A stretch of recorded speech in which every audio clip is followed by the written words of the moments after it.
Hi folks, Jay from Broken Arrow Archery. Today I'm going to just have a talk to you about arrows. So if you're new to archery and you're starting to get into the competition side of things and you're competing in the different fields of archery, you want to get a set of arrows that will match the discipline of archery that you are doing. So whether that be field archery, target archery, 3D archery, hunting, indoor, there's lots of variations. So each of those disciplines require a specific type of arrow. You can use one arrow for all of them, of course, but there are advantages in using a lighter weight arrow for 3D, a heavier arrow for hunting, that sort of thing, a large diameter like this for indoor. So if you're new to it and you don't understand all of that and exactly what you're looking for, I'm just going to give you a bit of a brief description of each of those disciplines and the arrow that would suit that. So I have an indoor arrow in my hand. This is a Victory NVX 23.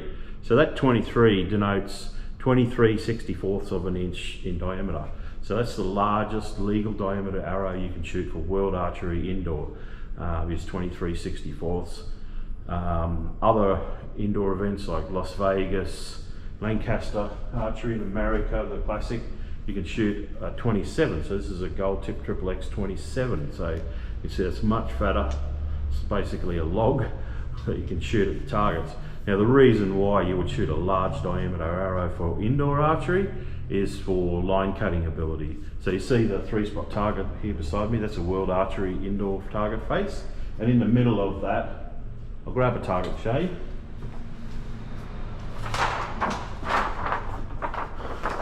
Right. In the middle of that target face, wake up. In the middle of that target face is an X-ring. So depending on which indoor archery competition, a lot of comps, the high level archers will shoot a score of 300. So they'll shoot 30 arrows in that 10 ring and they're separated by how many X's. So when you shoot a large diameter arrow like this, the chances of getting an X are much larger, of course, because you're shooting a large diameter arrow compared to a small diameter arrow. So the advantage of that is line cutting ability. The other thing, let's put that down.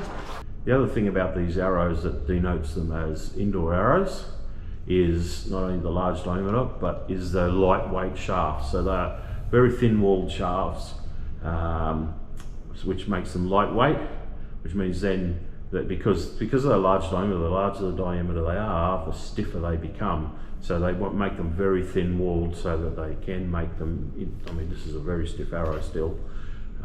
These don't have a spine rating, so to speak, they're just stiff. So to weaken them up, you'd put a heavy point in there. So this is like a 150 grain point, which is still considered a fairly lightweight point for indoor. Some people running 200 grains, 300 grain points in there, which makes the arrow, weakens the arrow because it's got to push all that weight, which will make that arrow bend more. So heavy weight points, light shafts, large vanes. Indoor arrows generally will have large vanes. They're shooting over a short distance, 18 meters or 20 yards, so they want the arrow to straighten up fairly quickly out of the bow. So as soon as it leaves the bow, it might have a little kick in it. Large vanes will help correct that straight away, as well as having a heavy point. All right, so that's indoor arrows. Next one we're going to talk about is target archery. So just say you're shooting world archery events, outdoors. Men's compound is 50 meters target archery on an 80 centimeter face, which is larger than that one. That's a 60 centimeter face, but an 80 centimeter face. 50 meters. Outdoors, you have to put up with wind. So that's a major factor that will affect your scores, is wind drift. So what you do with a target arrow, of course, is shoot a knitting needle, a skinny little arrow like this. So this is an Easton X10, very skinny. So the wind will affect that less when it comes out of your bow. It'll just cut through the air. It may get pushed by the wind, but nowhere near as much as a larger diameter arrow. You'll see this one, small vanes. You can run whatever vanes you like, but the more drag that creates, the larger vanes slow the arrow down. It can also get affected by wind with large vanes. So running small vanes, 50 meters is a long distance for an arrow to correct itself. If there's enough weight in the point, it'll correct itself pretty quickly with a small amount of drag at the end. The other thing with target arrows are they're kind of heavier, so they'll run in stiffer, thicker walls. Weight doesn't matter. because you're not after speed, you're after accuracy. That's the prime part of a target arrow, is accuracy. So these arrows, you'll find like an Eastern X10, the tolerances in these build, down to points of a grain. You can build a set of these and get these matched exactly to within a grain of each other, or point of a grain, so they all fly the same. Heavier weight points, so that they can just drag through the wind and all that sort of stuff. Even if it, arrow bow's out of tune, or it's windy and it's moving the arrow around, the arrow is like a bullet. It's just going to keep pulling the arrow straight towards the target. So that's target arrows. Your next choice might be hunting arrows. So you're going to do a bit of hunting. Hunters, what they want is basically a heavy arrow. A heavy arrow will create a better penetrating arrow. So you're hunting your animal, you want the arrow ideally to do a pass through, so you'll shoot your shot through heart, lungs, whatever, pass through. It means that there's a hole in the animal that it can bleed out through. If your arrow punches into the animal and only goes halfway in, the arrow kind of seals that wound up, so it'll bleed out much slower. It'll die a much slower, painful death than a pass through.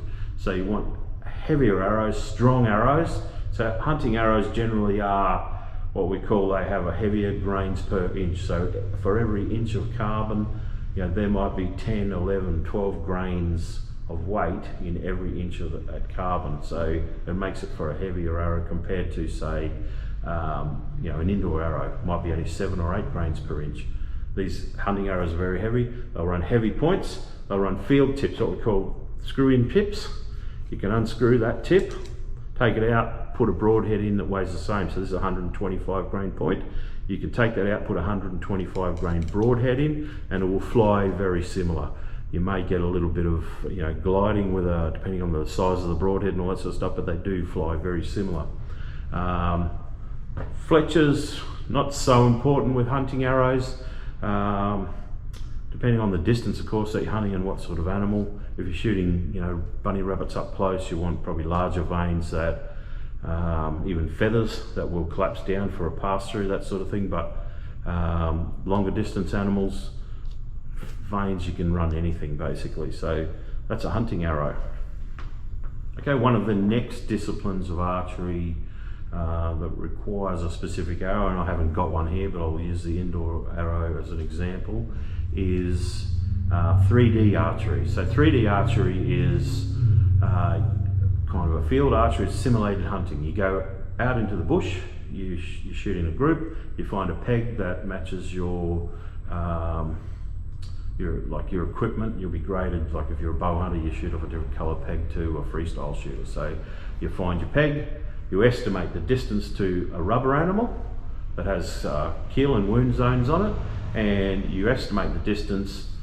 You select your pin or dial up your sight to that distance and you shoot your shot.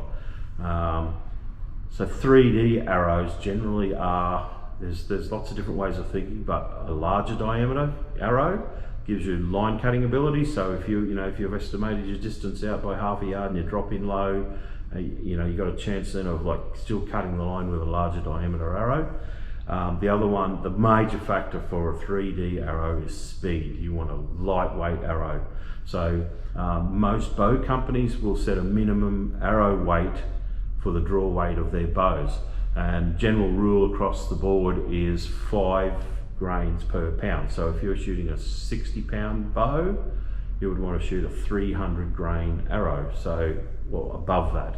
So you go on the safe side of that. What happens is if you go below that, the arrow it's creating more energy than what the arrow can absorb, and it'll start to go into dry firing. It'll be noisier, it'll be harsher, that sort of thing, and it'll start to damage the strings on your bow.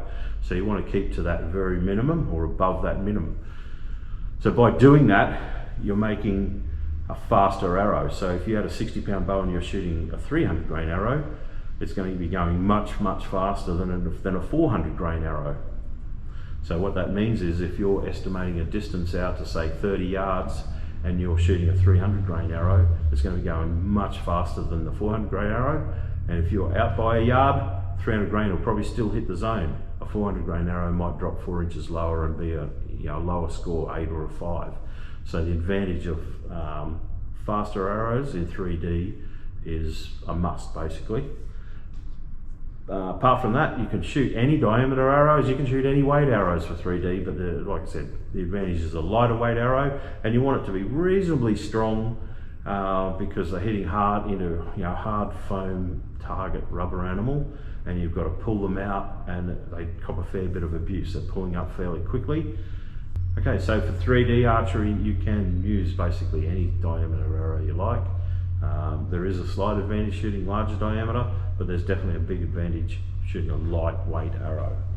One of the other disciplines in archery is field archery. So there's a lot of like ABA clubs out around Australia, ANAA clubs, where they go and shoot field archery. So it's similar to 3D archery. You go out in the bush, you find a peg, you shoot at a paper target of an animal that has kill and wound zones. Now, these disciplines of archery shoot both known and unknown distances. So you'll do one round where it's unknown, but the target faces are bracketed. So if you walk up there and and I don't do this game, so I can't really tell you what animals they are, but I know that, just say you go to the target and there's a goat there, you can look up your chart, picture of a goat, okay, that's set out between, and I'm just estimating here, guessing, it might be that target has to be somewhere between 10 and 30 yards. So you've got a bracket of what you can shoot at. So lightweight arrows, probably a small advantage in that sort of game, like speed, going for speed, but just a general everyday sort of arrow, like a standard 6.2mm arrow, like here we go, Victory V-Force. So what they call the inside diameter 245 or 246. So these are fairly common. Every archery shop will have this size arrow in stock in various brands, Easton, Gold Tip, Victory, whatever brand, they all make a 245 or a 246 arrow. So what that means is that nocks are all the same size. It's a common size nock fitment. Inserts for the front of the arrow if you're running field points, or even if you're running bullet points in there, like glue-in points, you'll be able to get them in any archery shop. It's a common size, so probably a good way to go. If you are breaking nocks and all that sort of stuff, but they're easily probably the most economical way to shoot. So field archery, I'll just run a standard arrow.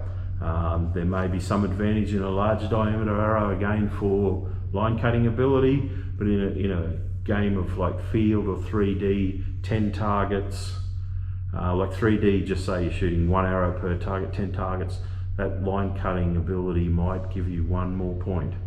So it's not a big advantage. The biggest advantage, like I said, for that game is speed.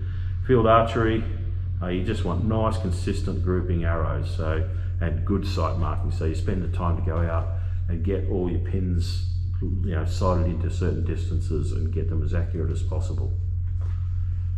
All right, so once I've narrowed down the choices in shafts and the different disciplines of archery, so what ones you would use for that. The next thing is points, right? There are different types of points. Like I said earlier, you have a field point or screw-in point where you can remove that, swap it out to a broadhead or even a heavier weight. Handy sometimes if you're having tuning difficulties, you can get various weight points and quickly interchange them and tune your arrows that way. Glue-in points, a little more difficult. Glue-in points a lot of time will have inside there a snap-off section that might be 10 grains. So when you're doing a bit of time tuning your arrows and getting the right point weight for your arrow, you've got to heat this up, remove it, trim the weight off, heat it back up, glue it back in, let it cool it down, all that sort of stuff. So a bit of a process to do that, but and no real advantage. Glue-in points, you never have to touch them again. Basically, these field points, they do tend to vibrate loose, pulling them out of target, all that sort of thing. So you've got to continually tighten these up or glue them in. But if you're doing that, you might as well run glue-in points. Some of the disciplines of archery dictate that you have to use certain types of points. So 3D archery, if you're running bow hunter class, you have to run screw-in points. It's one of the rules. I imagine field archery, there'd be classes the same where you have to run screw-in points. So I guess it's because they're simulated hunting rounds, and you have to use technically hunting arrows, so a screw-in point that can be swapped out for a broadhead. Target archery, not many people run screw-in points, no disadvantage in running them really, apart from occasionally rattling them loose. But glue-in points are the go. They're solid, they never vibrate loose, they're smooth and polished, and it makes them easier to remove the arrows from a target. So you see this type of point. So this is an indoor arrow, point that's generally used for indoor archery. So you'll see it's like conical shape, a cone or a pyramid basically, up to one point. So why is that an advantage in indoor archery? So if you're shooting at a target, one of these little targets like this here, and you're shooting into that X-ring all the time, if you're good enough to be nailed into the X-ring, what happens is this point, as soon as it hits into that black hole that you've created, it'll steer the arrow directly back into the middle. So it's a small advantage where this arrow will enter that hole and then redirect the arrow back into the same point every time. So you've come into the archery shop, you've got some idea what sort of discipline you're doing, field archery, target, indoor, that sort of thing. So you know sort of what arrow you want. 3D, you want a lightweight arrow. How do you tell what's a lightweight arrow? So a lot of the arrows will have it written on the arrow, printed on there, their GPI. Some do, some don't. Best bet is to look up the arrow selection chart or the specs for the arrow, get online, have a look and go, rightio, I like Victory arrows, so get on their site, look up, all their charts will tell you the grains per inch of each arrow, so you want a lighter grains per inch arrow for a 3D arrow, say, and if you're hunting, you want a heavier grains per inch arrow. Also on that arrow selection chart will be the spine, so you'll see this one here has 400 written on it. If I can read that. Alright, so that's a V4 Sport 400. So the 400 is the spine. So every arrow shaft is measured by spine. So how they test that in the factory is they have 2 points 28 inches apart. They'll rest the arrow on it.